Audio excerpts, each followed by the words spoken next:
All right, I'm back. And I want to speak a little bit more about being a failed Protestant, uh, a failed God seeker in the Protestant venue.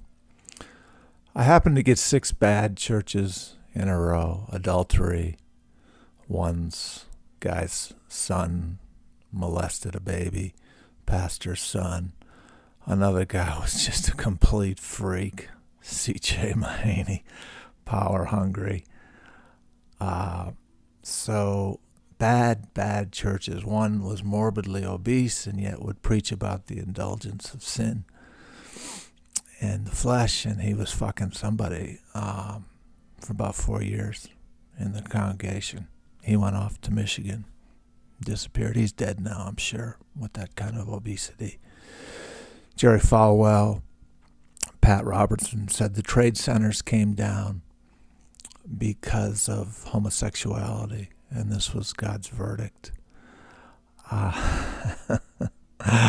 about when a hurricane hits Lynchburg, Virginia? That's God's verdict, yeah. But I never felt comfortable because I never felt I could truly be myself. I have severe arthritis all over my body.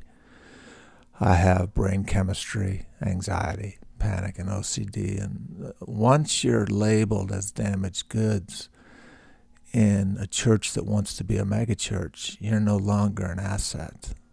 Unless you're giving large amounts of cash, which I could never do, of course, you're no longer an asset to that church. You're just a burden.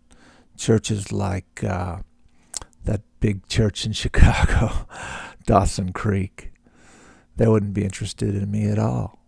But in the Catholic Church, it's different, ironically. All confession is done to a priest and not somebody else. That gossip does not go round and round and round and round until you're damaged goods everywhere and you feel uncomfortable just being there.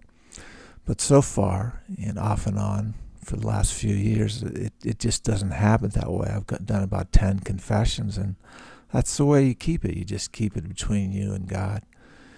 And you are valued because they're not relying on you for your assets. They're just relying on you for your presence. You're just being there is their main goal. Sure, is there corruption in the Catholic Church? Yeah, absolutely. But I've never felt more comfortable in an environment in 34 years.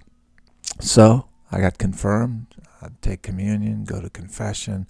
It's an entirely new experience. I can't say it's a honeymoon because I've been a believer through so many trials, but I can say that it is a comfort, and that without going to Mass, it's going to be a pretty shitty week. That's just the way it is. So yesterday, yes, I went to Mass. I like the Saturday. I remember when I was about 10 years old and they started the Saturday Masses.